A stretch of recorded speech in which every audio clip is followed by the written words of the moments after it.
Hello दोस्तों, स्वागत है आपका कॉमिक्स टाइम्स में। और आज हम शुरू कर रहे थे एक और बेहतरीन कॉमिक्स जिसका नाम है पाताल का शैतान।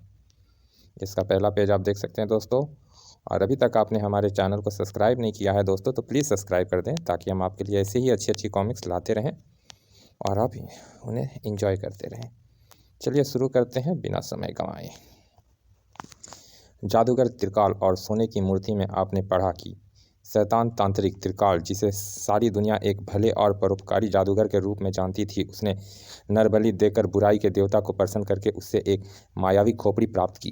बता मायावी खोपड़ी, पाताल लोक से देवी भैरवी की सोने की मूर्ति कौन ला सकता है, जिसे प्राप्त करके मैं संसार का सबसे शक्तिशाली व्यक्ति बन सकता हूँ। तब मायावी खोपड़ी ने विक्रम नाम के एक नौजवान का पता बताया तो तांत्रिक ने एक शैतानी चाल चली और विक्रम को जादुई अंगूठी तथा उड़ने वाले जूते देकर पाताल लोक में जाने के लिए तैयार कर लिया। लेकिन वह मानो खोपड़ी नुमा पहाड़ जिसमें पाताल लोक का दरवाज़ा है, वहां तक पहुंचने के लिए मुझे इस दानवी के शिकंजे से आज़ाद होना पड़ेगा। और भैरव जंगल के राक्षस और दानवों से टक्कर लेता विक्रम अभी दानव खोपड़ी नुमा उस पहाड़ के निकट पहुंचा ही था कि अचानक अलका नाम की पाताल लोक की एक विद्रोही राजकुमारी ने अपनी जादुई शक्ति से उसे कैद कर लिया। और अपनी गुफा में बैठे जादूगर त्रिकाल ने यह दृश्य देखा तो वो बौखला उठा। सत्यानाश! यह राजकुमारी की बच्ची कहाँ से टपक पड़ी? यह तो पाताल लोक के तिलिस्मी किले में कैद थी। उधर राजकुमारी की मायावी शक्ति के प्रभाव से भैरवी जंगल के राक्षस और विक्रम तथा राजकुमारी अलका के आगमन को भूल चुके थे। अर्थात वह अब किसी को बता नहीं सकते थे कि राजकुमारी अलका तिलिस्मी महल की कैद से आज़ाद होकर जंगल में आई, एक मनुष्य को गिरफ्तार करके मौत के दरवाजे से पाताल लोक में ले गई। और इससे पहले कि वह राजकुमारी की बच्ची विक्रम के साथ कोई बुरा सलूक करे, मुझे विक्रम की मदद करनी होगी। अब पढ़िए आगे की कहानी। लेकिन गुरुदेव, धरिची ऋषि ने आपको श्राप दिया हुआ है कि देवी भैरवी की स्वर्ण प्रतिमा प्राप्त किए बिना यदि आप भैरवी जंगल में प्रवेश करेंगे तो भस्म हो जाएंगे। इसीलिए तो मैं तुम दोनों को भेजूंगा विक्रम की मदद के लिए। यह क्या कह रहे हैं गुरुदेव? हम तो भैरवी जंगल के मायावी राक्षसों और दानवों देखते ही कच्चा चबा जाएंगे। हमारी मायावी शक्ति को तो वह चुटकी में मसल देंगे। मूर्ख, यह बात क्या मैं नहीं जानता? फिर यह कि मैं तुम्हें देवता महामाया से मिला अपना भाला और त्रिशूल देकर भेजूंगा, जिससे तुम बड़े से बड़े मायावी राक्षसों और दानवों को समाप्त कर दोगे। वह फिर काहे का डर? अब तो बस आप हुक्म दीजिए कि हमें विक्रम की कैसी और क्या मदद करनी होगी। तुम धुएं के मानव बनकर पाताल लोक में जाओगे और विक्रम को अलका की मायावी कैद से छुड़ाकर देवी भैरवी की सोने की मूर्ति प्राप्त करने के सिलसिले में विक्रम की मदद करोगे। ऐसा ही होगा गुरुदेव। इतना कहकर त्रिकाल के ओठों में किसी मंत्र का जाप किया। महामाया, आपका त्रिशूल और भाला चाहिए। और अगले ही पल एक त्रिशूल और एक भाला उसके हाथों में प्रकट हो गया। महामाया, तू महान है, तेरी जय हो, जय हो, जय हो। लो हबीब, तुम यह त्रिशूल धारण करो और समीम, तुम यह भाला धारण करो। यह देवता महामाया और मेरे अतिरिक्त दुनिया की कोई भी शक्ति तुमसे तुम्हारे यह हथियार छीन नहीं सकती। इन हथियारों के वार से शत्रु बच नहीं पाएंगे, क्योंकि यह शत्रु का पीछा करके उसे समाप्त करके ही तुम्हारे हाथ में वापस लौटेगी। लेकिन सावधान, अगर तुमने इन हथियारों को जमीन से स्पर्श करा दिया तो उसी क्षण इनकी मायावी शक्ति समाप्त हो जाएगी। इसीलिए जब तक इनकी ज़रूरत ना पड़े इन्हें हवा में विलीन ही रखना। लो, इन अंगूठियों को धारण कर लो। इनके द्वारा तुम कोई भी रूप धारण कर सकते हो तथा अदृश्य भी हो सकते हो। त्रिकाल के दोनों शिष्यों ने अंगूठी पहन ली। मायावी अंगूठी मुझे धुएं का मानव बना दे। और पलक झपकते ही वह धुएं के मानव बन गए। वाह! इस रूप में ना तो कोई बाधा रोक सकती है और ना ही कोई अस्त्र शस्त्र तुम्हें कोई नुकसान पहुंचा सकती है। सो तो हम जानते हैं गुरुदेव कि धुएं का कोई कुछ नहीं बिगाड़ सकता। धुआं जहाँ चाहे वहाँ जा सकता है। लेकिन यह बात हर क्षण याद रखना कि अगर तुम अपने काम में असफल हुए तो मैं तुम्हें किसी ऐसी भयानक मौत दूंगा कि तुम्हारी रूह थर्रा उठेगी। अब तुम जाओ। हम हम असफल नहीं होंगे गुरुदेव। और दूसरे ही क्षण धुएं के मानव बने त्रिकाल के वो दोनों शिष्य गायब हो गए। फिर अगले ही क्षण वहाँ भैरवी जंगल में मानव खोपड़ी नुमा पर्वत के पास प्रकट हुए। हाय, धुएं की यह मानव आकृति कहाँ से आ गई? धुएं की मानव आकृति खतरा। मेरी रहस्यमय दानवी शक्ति बता रही है कि यह दोनों आकृतियां धारण किए दो मनुष्य हैं। हाँ, मेरी राक्षसी शक्ति भी यही बता रही है।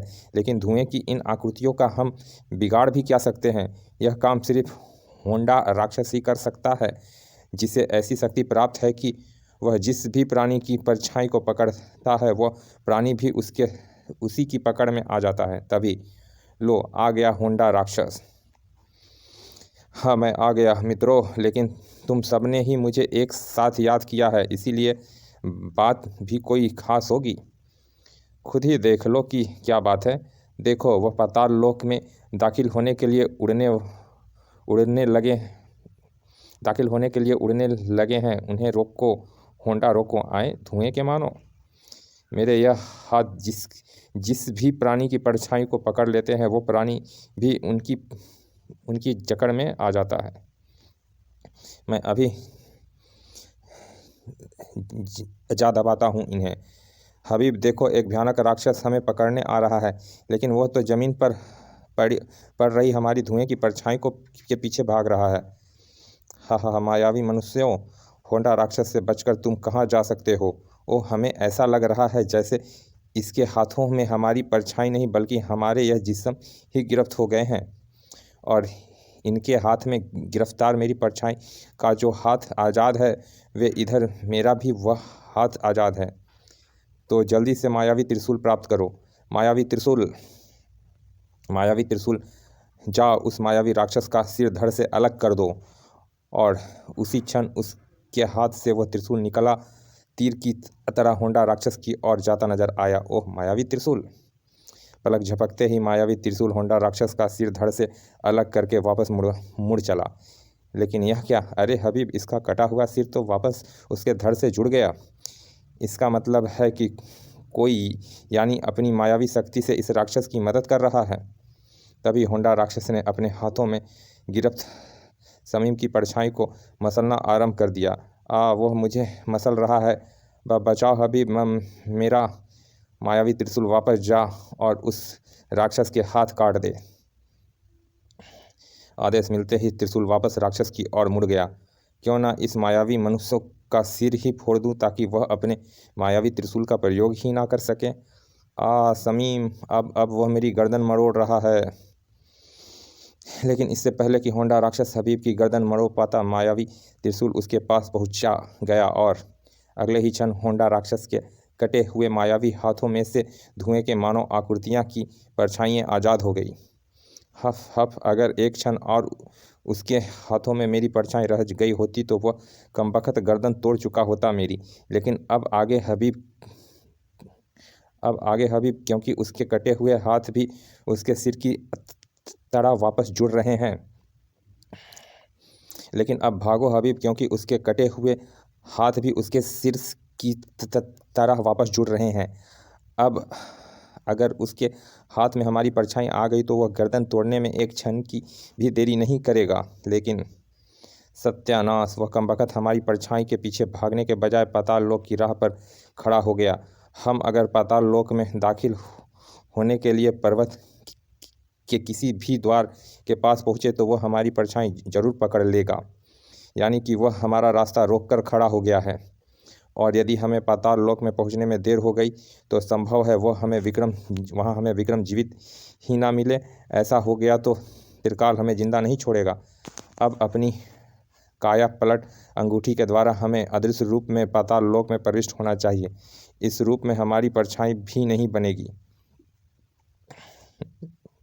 और फिर दोनों अपनी काया पलट अंगूठी की जादुई शक्ति से अदृश्य हो गए। कहाँ गए धुएं के मानो? मैं देख रही हूँ उन्हें, वह पाताल लोक में दाखिल हो रहे हैं। मैं जा रही हूँ उन्हें पकड़ने। हबीब हबीब, कई राक्षस राक्षसनी, दानव और दानवी हमारी ओर आ रहे हैं। वह शायद हमें अदृश्य जिस्म को देखने में समर्थ हैं, तो इनसे क्या डरना। तुम अपना मायावी भाले को पुकारो और मैं अपने त्रिशूल को कष्ट देता हूँ। और शमीम के हाथ में प्रकट हो गया मायावी भाला। फिर अगले ही क्षण दोनों ने अपने मायावी शस्त्र छोड़ दिए। जाओ, पीछे आ रहे शत्रुओं का नाश कर दो। ओह मायावी त्रिशूल और भाला, इससे बचने का सिर्फ एक ही उपाय है, अदृश्य होकर भाग जाओ। खच खच खच। और जो राक्षस तथा दानव अदृश्य होकर क्षण में सैकड़ों हजार मील दूर पहुंच सकते थे, वो सिर्फ वही अपनी जान बचा पाए। बाकी सब उस मायावी त्रिशूल और भाले का शिकार बन गए। और त्रिकाल के वह दोनों शिष्य पाताल लोक में दाखिल हो गए। मायावी त्रिशूल गायब हो जाओ, मायावी भाले गायब हो जाओ।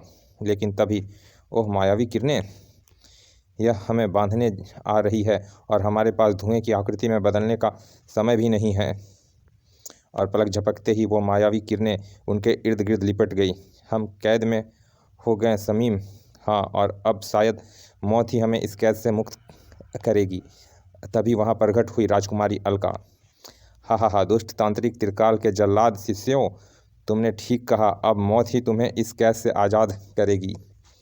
फिर अचानक राजकुमारी अलका सहित मायावी किरणों में बंधे हबीब और शमीम भी गायब हो गए। लेकिन क्षण भर बाद एक कारागार में प्रकट हुए। यह पाताल लोक की तिलिस्मी कारागार है, जहाँ से आज तक मेरे अतिरिक्त कोई आज़ाद नहीं हो सका। तभी उनकी नज़र विक्रम पर पड़ी। ओह विक्रम, लेकिन इस समय हम अपने असली रूप में हैं, इसीलिए यह हमें पहचान नहीं पाएगा।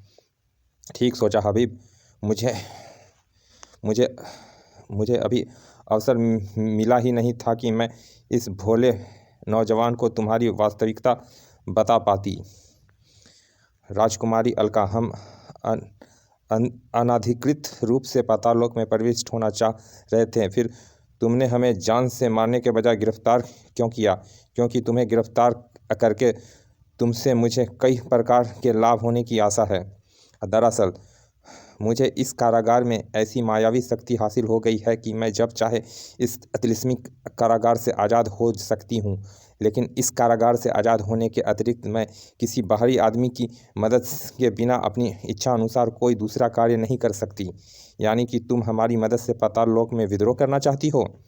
नहीं मूर्खों, मेरी लड़ाई पाताल लोक में पनप रही एक बुराई से है, और उस लड़ाई में मुझे तुम जैसे शैतान मनुष्य की नहीं, बल्कि विक्रम सिंह जैसे नेक मनुष्य की ज़रूरत है। लेकिन उसे जब तक तुम अपने गुरु की वास्तविकता नहीं बताओगे, तब तक वह मेरी मदद के लिए तैयार नहीं होगा।